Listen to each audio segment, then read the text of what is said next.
it's extraordinarily humbling, and I mean, it's kind of beautiful in a way that as creators we get to do something that's true to our hearts, and then other people pick up on that same sort of passion. We're taking all these risks with the game and making a more complicated game, a more nuanced story than we've ever done before, and it's something we really wanted to play, but we had no idea what the public, how they would react to it. And of course it was really, really exciting for us to see that people didn't just buy into it, but they were really excited about the world and the story and the themes and the subtext that we were putting into it. Really, people just got the game 100%. You know, as an artist, as a creator, you want people to love your work. You want to cause some emotional reactions. So it just kind of leads us and encourages us to keep going in the directions that inspire us.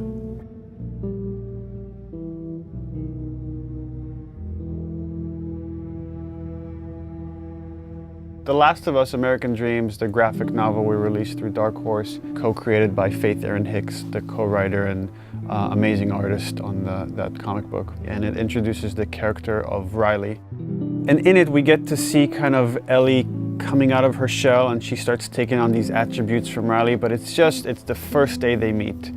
And it became really interesting to us to say, okay, months later, after these two have become best friends, and they've had this falling out, where does that relationship go?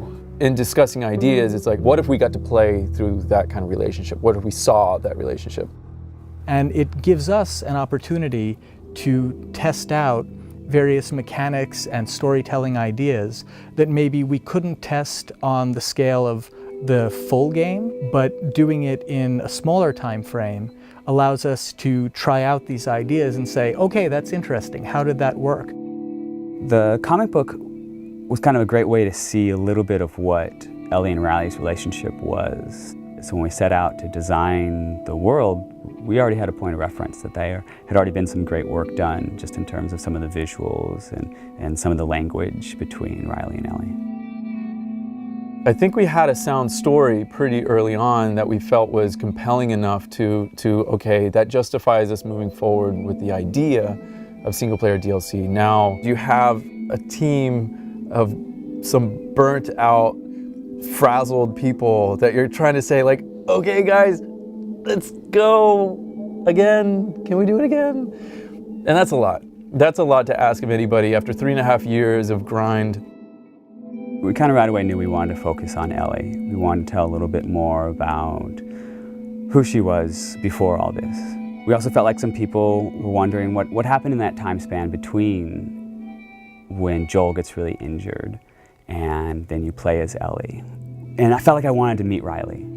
Like I want to know her. I read a little bit from like the comics, and you kind of had this image in your head in the character, but you kind of really don't meet them until you start to see them. And once you get the actor in there, once you get these people, they really start to come out. All this time I thought you were dead. Yeah.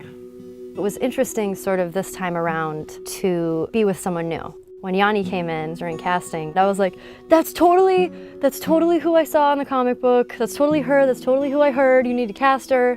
I was a bit intimidated to kind of come on to something that's so big. It's different, Ashley started with it and you're, coming in, I guess, as a sophomore, you know what I mean? Like, you feel like, oh gosh, am I gonna fit in? And then, will I really be able to live up to the standard that's so high? With The Last of Us, we got to see the events that led to who Joel is during the game. We never get to see that with Ellie. With Ellie, we're picking her up at the outset of the journey. What this DLC really allowed us to do is focus on Ellie's life prior to that journey, and we get to see, she's just a kid ultimately. Despite the journey she's about to go on, you get to see her have fun, and you get to see her playing with her best friend, and you get to see her be romantic with someone. You definitely see a very different side to Ellie. Being with another teenage girl sort of brings out that playfulness and that silliness that you see glimpses of that with Joel, but it's different hanging out with a 40-year-old dude. You know Ellie as this like really tough, strong kid that has gone through so many crazy things and has seen so many things, to this other side of her, a little bit more vulnerable, softer side of her through the eyes of Riley. So it's a really interesting relationship there because you get to see somebody who really influenced who Ellie is and taught her how to survive and be strong. And then you see that playful Ellie, and you see the events that are shaping her and changing her, and how she loses the one person in this world that she cares for. And then you understand why she's willing to fight tooth and nail to not lose Joel. She's already lost this person that she loved. She's not about to let it happen again.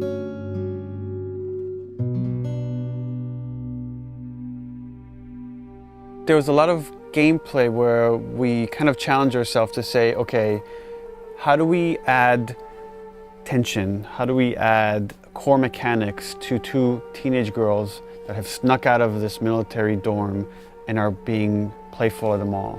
There are large portions where there is no combat, where we're really focusing on the narrative connection between you and an allied character.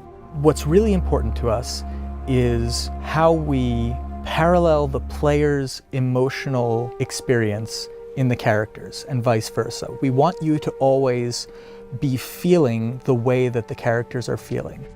What the fuck are you looking at? We look at contrast a lot whenever we're trying to create pacing of things. And you can't have your lights without your darks, your highs without your lows. So while we're looking at the Ellie storyline, we also want to contrast that with what's happening in the desperation of Joel.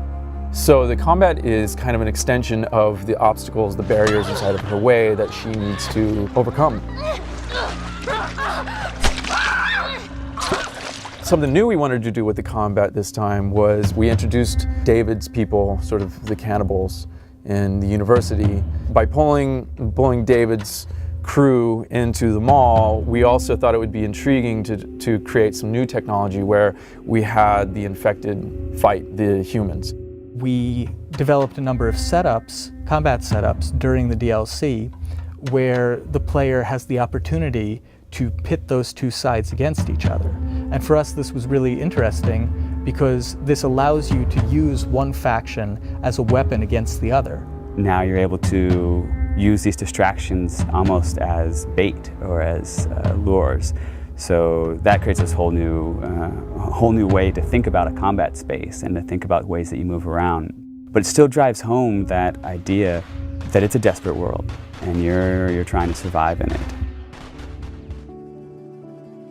The main themes that we're playing with, I think, are love and loss and, on some level, devotion. What lengths do you go to protect the ones that you care about?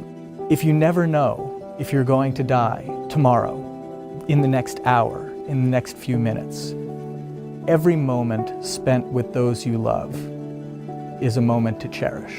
The relationship between Ellie and Joel, it dealt with survival, it dealt with loyalty, and ultimately it dealt with love. The love of a parent to a child or a child to a parent.